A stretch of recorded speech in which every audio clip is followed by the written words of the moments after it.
Hey guys, Dan here. It's that time of year again. You know what I'm talking about.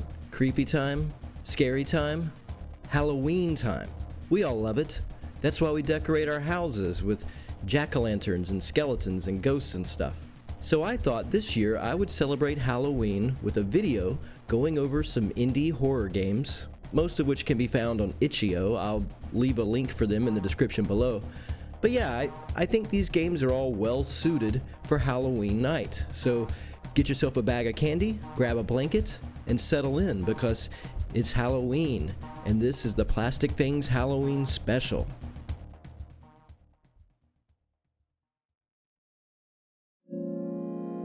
The word perennial means a plant that grows back year after year, and this game, Perennial, is I think a great game to play for autumn, for Halloween time.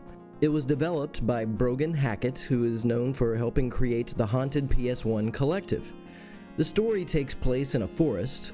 The leaves are shades of red, yellow, and orange, and a cool graphic effect is throughout the game, leaves are falling around you. It adds a lot of fall coziness, I think. We play as a hiker, and we're camping out in the woods, but unfortunately, in the middle of the night, we wake up to find some kind of shadowy creature creeping around. So we hop up and make a run for it to the nearby watchtower in search of help. That's the premise of the game, and the gameplay itself is exploring the forest. We have a map, a compass, and a flashlight. The entire area is huge, lots of winding paths, as well as landmarks to help keep us on the right track, because after we find the watchtower, we decide to look for the park exit and escape before the shadow creature can catch us. And the creature is pretty unique in this game. It transforms into a tree when you look in its direction. So it's hard to discern, I think is the word. You have to be vigilant because otherwise it'll sneak up on you and, well, then it's game over. You'll also find these wooden logs scattered around the area, and if you have enough of them, you can start a campfire. And that lets you save your progress as well as offer some temporary safety from the tree monster. There's notes to find that explain which location you need to visit next, like a logging camp, a gatehouse, and a service building, that sort of thing. And ultimately, the path will lead you to the end of the game. It takes about 30 minutes or so to complete, and I don't really have anything negative to say about it. I love, love, love autumn horror games, and this one is definitely a forgotten gem that needs to be rediscovered. The House in the Woods by Mini Goliath is hands down my favorite lost in a creepy forest kind of game. They made this so well, it is legit scary. It feels like an homage to the Blair Witch Project, and to be honest, this game should be studied for its use of atmosphere. I mean, they really nailed it. We begin at camp, and by we, I mean it's just you, the player. And we find our friends are missing. They're not in their tents. Everything looks abandoned. But we find a strange symbol scratched onto a piece of paper nailed to a tree. It's a big mystery, right?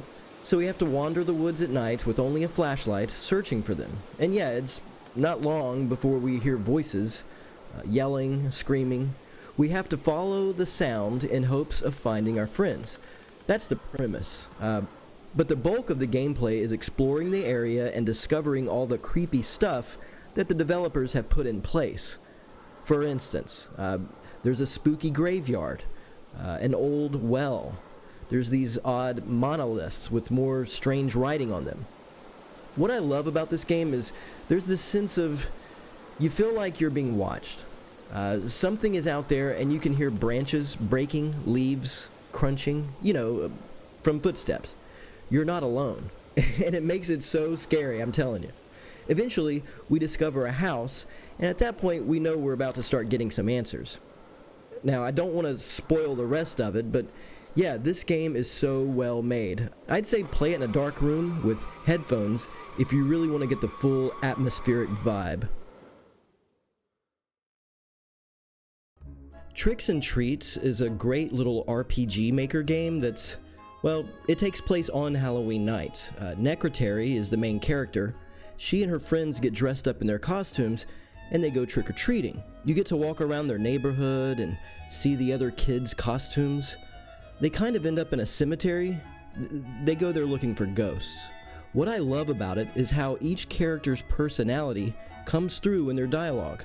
Necrotary, Embry, Rio, they are all individuals, and their individuality really shines as the story progresses. It's a very colorful, wholesome adventure, and it was created by Arcade Kitten.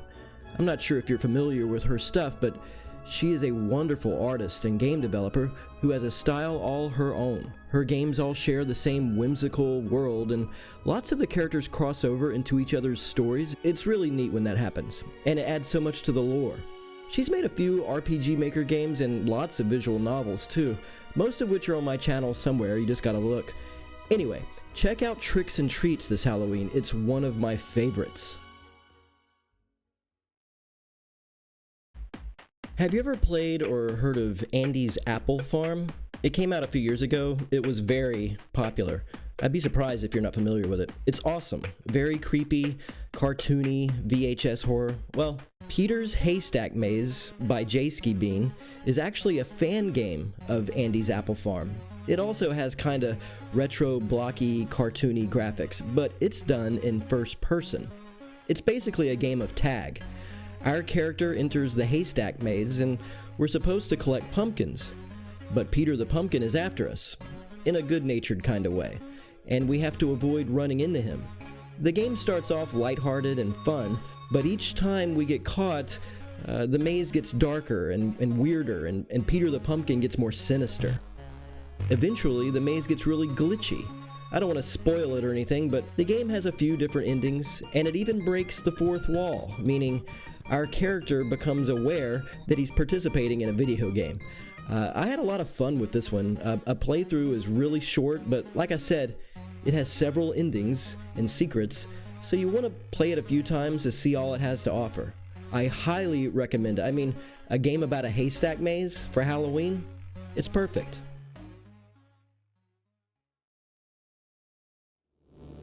One of my favorite developers is Dan McGrath, who also goes by the name Tooth and Claw. He's made lots of stuff that I've covered before, Harmful, Our Lady of Sorrow, Carcass, Incident at Grove Lake, the list goes on and on. But one of my top favorite games that he's made is called The House of Unrest. And this was part of one of the DreadX collections.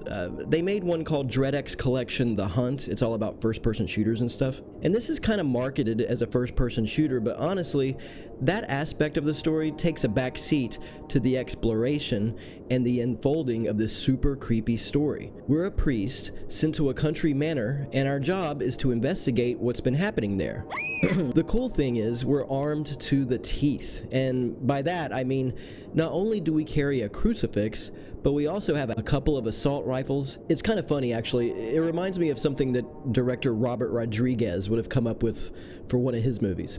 Anyway, we arrive at the House of Unrest and we tend to the stricken victim, but we notice there's lots of wet, fleshy goo all over the place. These metaphysical growths that block the hallways and doors. We have to use our power, the power of the crucifix, to kind of melt them away so we can pass. There's an item screen. We have to read various notes that give us the backstory about what's going on. We have to find keys, gemstones, little statuettes, all things that we need to unlock new areas of the house and eventually save the day. But what's awesome is the developer included an actual boss battle, and it's absolutely amazing, if not a little on the easy side. I wanted to include this game on my list because who doesn't like a good exorcism story for Halloween, right? So there you go. I'll be honest with you, this last one isn't really a Halloween game, but it's certainly creepy enough and very well made with lots of depth and stuff to explore. It's called The Shopping List by Geordie Boy. It was very popular at the time when it came out, but somehow it slipped past me. I only just now discovered it.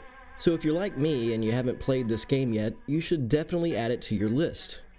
We started up, and the sluggish, creepy jazz score sets the stage for the events to come. Our character has just moved into a new town. We're driving on a dark, rainy night, and we remember that we need to stop and make a few purchases. This is the setup, and it gives us a reason to explore the downtown area and whatnot. And as we collect each item on our list, things happen and it starts to get really scary. We feel like we're being watched. We feel like we're being followed. The story is well paced. We're given scary bits little by little, and as you play the game, you can feel there's a sense of inevitability coming. Little clues to what's happening. Objects we stumble upon trigger our character's memories and provide the backstory as to why we're here, starting over in this new town. Every encounter is completely different from the last. You have no way to predict how each purchase will go. And that keeps pushing the story forward. And let me tell you, it gets creepier and creepier as the night wears on. The ending is terrifying. It's climactic. It really leaves you thinking. Like I mentioned before, this game did very well when it was released, and it still has an active itch.io page with over 400 5-star ratings. So yeah, the shopping list. Give it a try, and you won't be disappointed. It's a remarkable debut from Geordie Boy. And there you have it, my Halloween picks for this year. Just to recap, we had a game set in an autumn forest filled with falling leaves. We had one set in some creepy as hell woods at night. There was a game about trick-or-treating, classic. Another game about a haystack maze, also classic. A game about a scary exorcism with demonic foes, very frightening stuff. And a bonus game where you explore a downtown area at night while being stalked by the face of evil. Make sure you look all of these up and support their respective developers. I'm telling you, each is well worth your time. Also, before I forget, please be careful out there when you're trick-or-treating. Wear reflective clothing, watch for cars, all that stuff. But also, definitely be on the lookout for ghosts and monsters, because the last thing you want is to run into them, believe me. Anyway, thanks so much for watching. I hope you enjoyed the video. Have a happy Halloween, stay safe, and I'll see you next time.